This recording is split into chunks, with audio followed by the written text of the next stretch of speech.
Welcome back guys. যেটা বলছিলাম যে আপনারা যখন সেন্ট্রাল শপিং মলের নিচ ফ্লোরে আসবেন দেখবেন যে ফার্স্ট ফ্লোরে একদম খাবারের রাজ ইয়ার করা। ঈদের দিন ভাবলাম একটু ঘুরবো ফিরবো মস্তি করবো আনন্দ করবো, কিন্তু কিছু না, একদম একাকার অবস্থা হয়ে গেছে। ঘোরা ফেরা খাবার দাবারে সবাই ব্যতিব্যস্ত। হাসান, কিছু খাবা?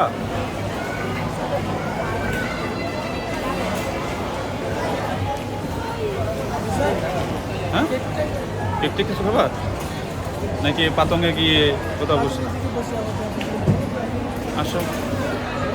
তো এটা হচ্ছে সেন্ট্রাল শপিং মলের আন্ডার ফ্লোর, যেটা যেটা সবগুলো ফুড কোর্টের একটা স্তূপ। আপনারা এখানে এসে সব ধরনের ফুডই পাবেন, আরাবিয়ান ফুড, ইটালিয়ান ফুড, আপনার Thai food, Myanmar food, Indian food, সব ফুডের একটা স্টোর আপনারা পাবেন। আপনাদের মন মতো আপনারা খাওয়া। আর ফাস্টফুড তো বলাই, ফাস্টফুডের তো কোনো কথাই নেই। ফাস্টফুড আপনারা চাইলেই আপনারা হাসান ফাস্টফুড চাইলেই আপনারা ফাস্টফুড সবখানেই পাওয়া যায়। আর এখানে তো সুকেট সেন্ট্রালের মতো একটা শপিং মলে ফাস্টফুড পাবেন না, এটা কীভাবে হয়? এটা তো নয়। তো অবশ্যই ফাস্টফুড পাবেন। তো এই আর কি, এইভাবে ঘুরলাম ফিরলাম ঈদের দিন, এইভাবেই সময় কাটানোর একটা। তবে ভাবছিলাম যে সময়টা আরও ভালোভাবে কাটাবো, না, এভাবেই কেটে গেল সময়টা। কিছুটা বোরিং, একবারে যে বোরিং তা না, কিছুটা সময় ভালোভাবে কাটছে, একবারে বোরিং না।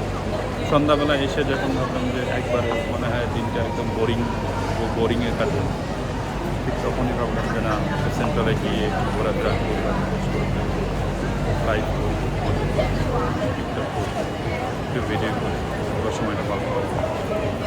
যা যেমন চিন্তা তেমন কাজ, ঠিক ওইভাবে চিন্তা করে বের হয়ে পড়লাম। দেখেন এখানে আসলে তো শুধু মনে হয় যে পুরো পৃথিবী শপিং করে পুরো পৃথিবীর জিনিস শপিং করতে ইচ্ছা করতে, কিছু করার নেই। ইচ্ছা করলেই তো উপায়, ইচ্ছা করলেই উপায় হয়, কিন্তু সব ক্ষেত্রে না। So see you next my video. কেমন কাটলো আপনাদের ঈদ কমেন্ট করে জানাবেন।